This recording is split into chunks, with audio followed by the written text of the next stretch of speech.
Last December, Kennedy Geyer approached Mrs. Champlin about establishing a new club for 6th grade girls. And Kennedy remembered, it's kind of tough coming in from elementary school into middle school, all the things. I've got some daughters, so it is kind of tough making that transition into middle school and then into high school. And it's uncertainty. So Kennedy thought, how can we help? How can we figure this out and help build some meaningful relationships and mentor students and just kind of break that ice, right? Kind of make things a little better.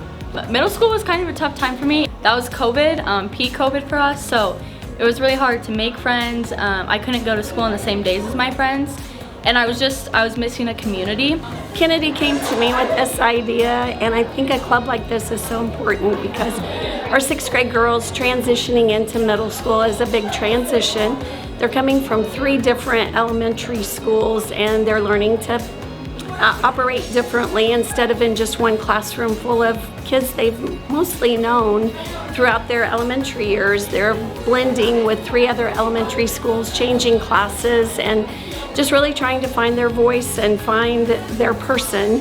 Because 6th graders aren't allowed to do a lot of the sports and activities yet, there aren't a lot of things for them to get involved with. So Kennedy thought, let's start small. We'll have a luncheon type thing. We'll meet during lunch a couple of times a month, and it was a success. So we just decided to create this, and it just has been so successful, and the 6th graders are just so loving. We just love them so much. So the girls are excited. Is today she flourishes? Is today she flourishes? Is a question we often get on Wednesdays just to make sure, and they're always wanting to hustle in and get their lunch so that they can get in here and get their quality time with the high school girls. When we're here on Wednesday mornings, the 1st and 2nd lunch girls come up to me and hug me and just say they're so excited to see us, and just seeing the other high schoolers form connections. It's just so special.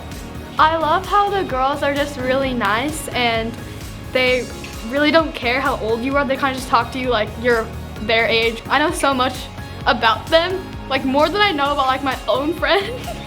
So that's really nice. Like my big sisters.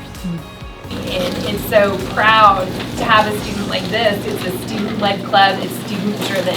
It's all about the students, and it's all about you guys as well. And that's what Kennedy is passionate about. She's just always had really good initiative and just really kind of takes things and goes for it, doesn't let anything stand in her way. So if you're learning anything from her, hopefully you know that those are really good traits and things that you should pick up on from her and hopefully try to take on yourself. I've learned a lot of leadership, just skills. There's a lot of just things that I'm like, oh, I need to include this, I need to remember this. Just really getting all the details and just making sure that everyone's included. I've learned that it doesn't matter how old you are or if you're shorter or taller, they'll treat you exactly the same. You are an amazing mentor. You're an amazing leader for our district, for our community, for really our nation, our world. So thank you for living the values of being an outstanding leadership and student. Thank you guys.